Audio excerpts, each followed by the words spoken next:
find this story hilarious. I don't begrudge anybody doing the work, pointing it out. That obviously, as we saw in the last administration, there wasn't enough of that. I myself felt so sorry for Joe Biden for the embarrassment that I didn't talk about it enough, and I hold myself to account for that. But it's just hilarious. This is the most effective president of my lifetime.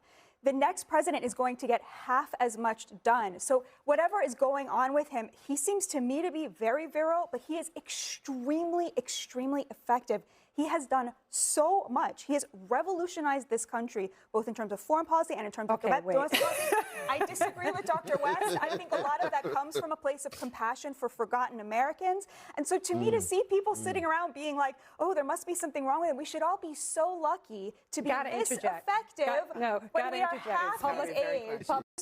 You had what was one of the greatest scandals of all time, that the coverage of the Biden administration, Joe Biden's diminished capacity, and the cover-up. And that's why it's probably fair to raise these questions. Where was the New York Times? We just had a 3-hour cabinet meeting yesterday, Andrew. For 10 months, the Biden administration did not have a cabinet meeting. How are you going to invoke the 25th Amendment if the cabinet secretaries never see the president, which they didn't? That, I hear from people in the Treasury building that I see President Trump more in a day than my predecessor saw Joe Biden in half a year. So, what's going on, everyone? It's Talks with Kenny here today. We just saw Scott Bessent checking the New York Times, and everyone's complaining. It's all right. The liberal reporters are complaining about Trump's health, and I'm kind of revisiting some topics that I talked about before, because the real anchor of this video is going to be my reaction to Scott Bessent really debating affordability. And I think that some of the narratives that I constantly call out the liberal media for is that they take only one side of the angle because they're politically aligned with the party against Trump. Under President Trump, this is alleged by Amy Klobuchar, electricity prices have surged up 11%, leaving millions behind on their utility bills with past due balances at an all-time high. American families deserve better. Look at the community notes, according to Biden's library, and also CBS News. Joe Biden was president from January 10th, 2021, all the way to January 20th, 2025. Also, this chart is not representing the cost of electricity. It's showing the average past due balance of Americans, which soared under Biden since 2022, under Joe Biden's presidency. So essentially what Democrats are doing, and I think this is the pitch, or this is how I'm kind of interpreting what Democrats are doing, is that Donald Trump is not solving the problems that we created fast enough, so you should put us in power. Essentially is how I'm interpreting what the Democrats are saying. And them worrying about Trump's health is so ironic, really. It's so ironic. It's because it's like when you make the comparison about the level of scrutiny that Donald Trump's get, and this is why I agree with Basia, my so-called favorite MAGA leftist. That's what she calls herself, right? She points out how effective Donald Trump is. And I have to agree. I think Donald Trump is effective because think about it. Joe Biden went 10 months without a cabinet meeting. Trump goes one day without taking any questions from the news media, and they're questioning. They have questions about his health. Make that make sense. But, I'll let the man speak for himself because I found a funny clip of Trump kind of addressing this. And I think it's pretty funny. I think you guys will get a kick out of his reaction or how he's commentating on the situation of the reporters worrying about his health. Recorded. And nobody talks about that anymore. It's crazy. They don't talk about it. You'd think they'd say, well, Trump's done a great job at the border. This country is being destroyed by the border. But you always find something new, like, is he in good health? Biden was great, but is Trump in good health? I sit here, I do 4 news conferences a day. I ask questions from very intelligent lunatics, you people. I give the right answers. There's never a scandal. There's never a problem. I give you answers that solve your little problems.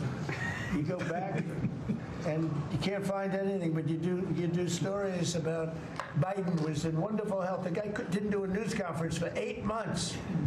If I go one day, I had one day where I didn't do a news conference, there's something wrong with the president. You people are crazy. I'll let you know when there's something wrong. There will be someday. That's going to happen to all of us. But right now, I think I'm sharper than I was 25 years ago. But who the hell knows? By the way, I took my physical. I got. The question is, this is like a new? Look, is this a new normal? That Andrew, there's no new normal, and I can tell you that I actually don't read the New York Times anymore. That sometimes I do watch CNBC, but occasionally people send me articles, and there's just this fever swamp. And you're now a pop historian with 1929, and in 20, 30, 40, 50 years. The New York Times is no longer the paper of record. You can't go.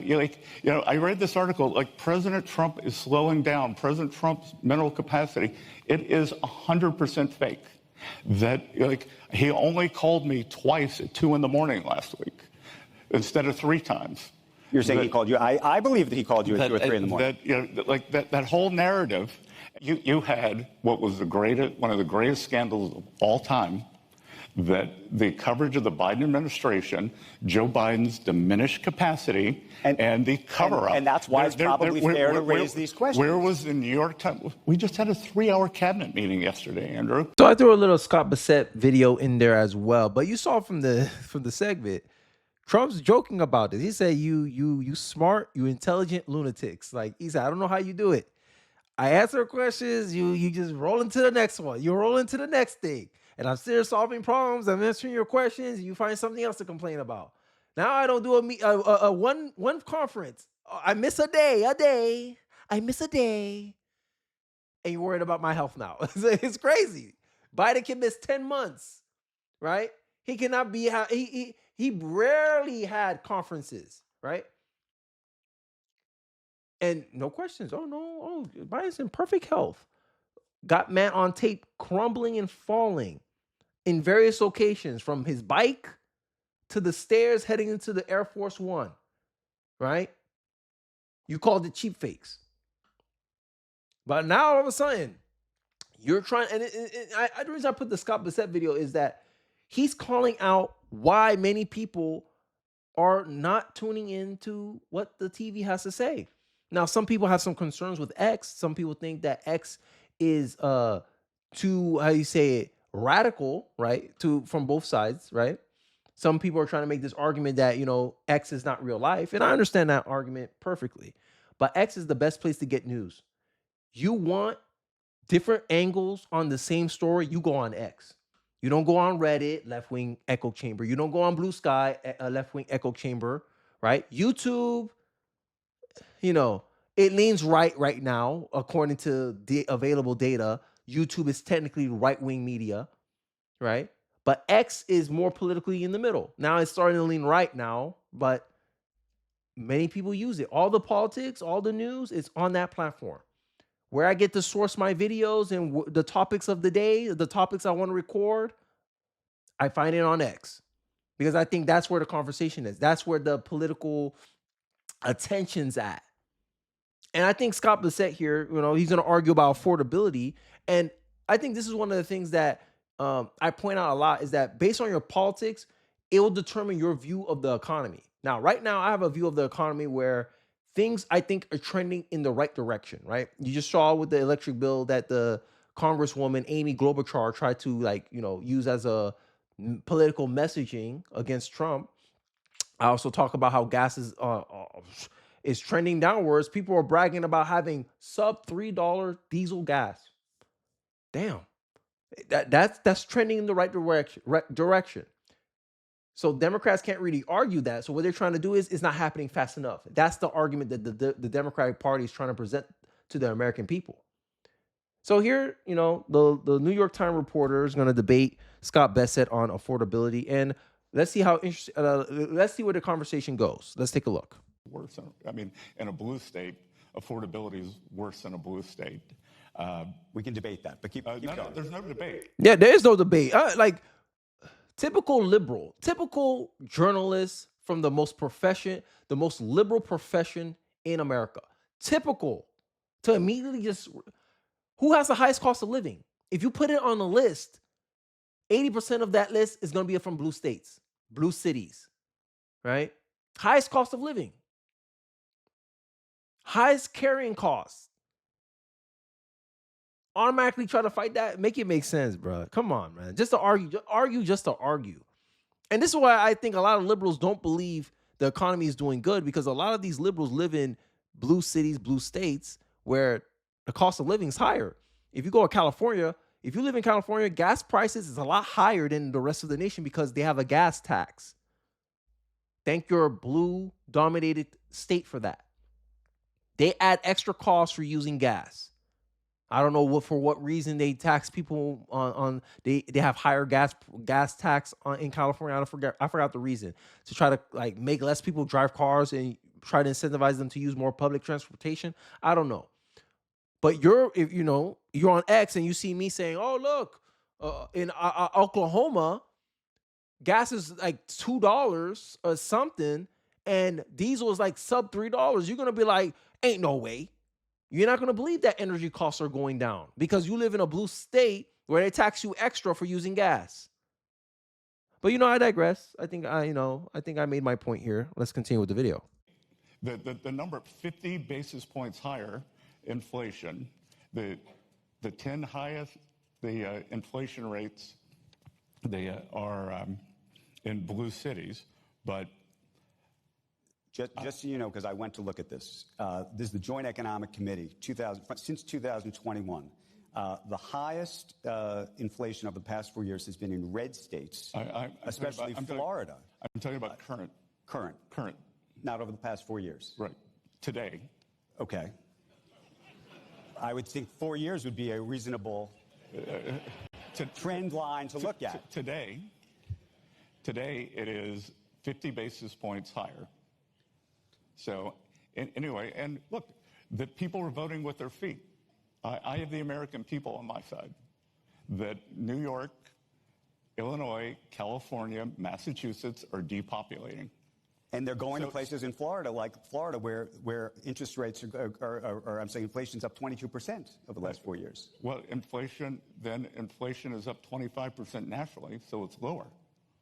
I believe in New York it was 19%. Sorry? I believe in New York it was 19%. I don't think that's right. We can go through the math. So, I mean, but from a historical sense, right?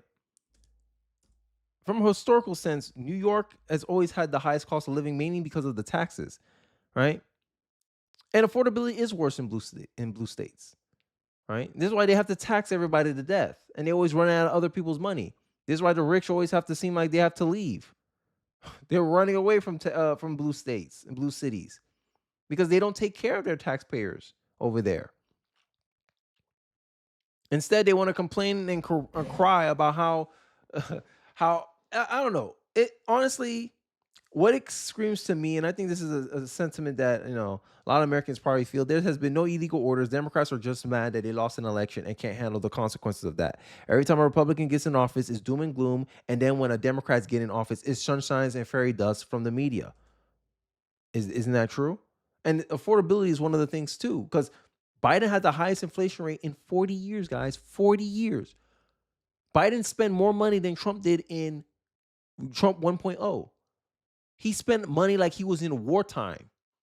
Joe Biden, during his presidency. Inflation over the span of 4 years was up, 20%? If you didn't get a pay raise that matched 20%, you lost buying power under Joe Biden's administration.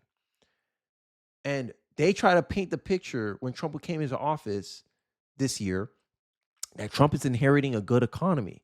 What lies you're trying to sell? This is Bakari Sellers telling you this in Inauguration Day. Telling Scott Jennings on Inauguration Day that Trump is inheriting a good economy. Trump always get lucky. He inherited Obama's economy. Now he's going to inherit Biden's economy. And look at Biden's economy right now. Trump's fighting against Biden's economy. Trump just passed his first economic package. And this is what Trump's been handed. Trump's making the most of what he's been handed.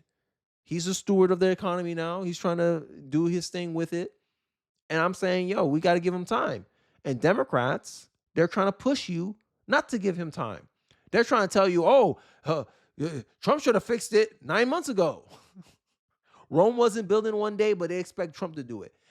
But I digress. It'll be an interesting year, 2026. You know, politics will be in full swing that year as the two parties compete for power. But all I want Americans to focus on is like, who gives you the best shot of actually improving the situation? Trump is showing you signs that he's improving the situation. Crime, cleaning up your streets where he's allowed to do that, right? He's doing something about energy pricing, right? He's trying to lower costs for you. He's trying to do things in your best interest, America. And ask yourself this: what the Democrats are trying to do for you? They've done nothing but resist Trump where it's politically beneficial for them to do. Resist Trump on illegal immigration. But does that help you, Americans? Housing costs are going down, apparently. Housing demand is going down, which is causing housing prices to come down because there's less people looking for houses. You don't think deportation has something to do with that? And I think these are the deeper questions. I want Americans to stop asking themselves or stop falling for the emotional messaging of the Democratic Party and start asking themselves more practical and real questions to, hey, how can the country be better for me? How can the country be better for my children, my family, my community? And when I say my community, I mean Americans. Regardless of your heritage, if you see yourself as an American, this is who I'm talking to, right? But the Democrats, they want you to see skin color, right? They're going to say, oh, you're a black person, you're this, you're Somalian, divide and conquer. Democrats love to complain about how divisive the Republican Party is, but in my estimation, Democrats benefit more from division than the Republican Party do. Because for me, my ideal vision is we all see ourselves as rightfully Americans. We have no other allegiances, no other foreign lands. We worry about everyone here. We worry about everybody here. This is all we got here. All 400 million of us. That's all we got here. And we shouldn't be letting people outside this country taking advantage of us for the benefit of Democrats' power and control. But, I digress. Let me know your thoughts and perspective about the commentary from, Scott Bessent and some of the call-outs he done, highlighting how New York Times covered things in a very biased way, how they no longer can be trusted. Let me know your thoughts and perspective in the comment section below, how you think Scott Bessent did. Let me know what you agreed with Scott Bessent from the affordability, from this fake hysteria over Trump's health. I'd like to hear it all in the comment section below. Don't forget to like, comment, subscribe, share this video if you feel so inclined. It really does help me out in the algorithm. And I'll catch you guys on the next one. Peace.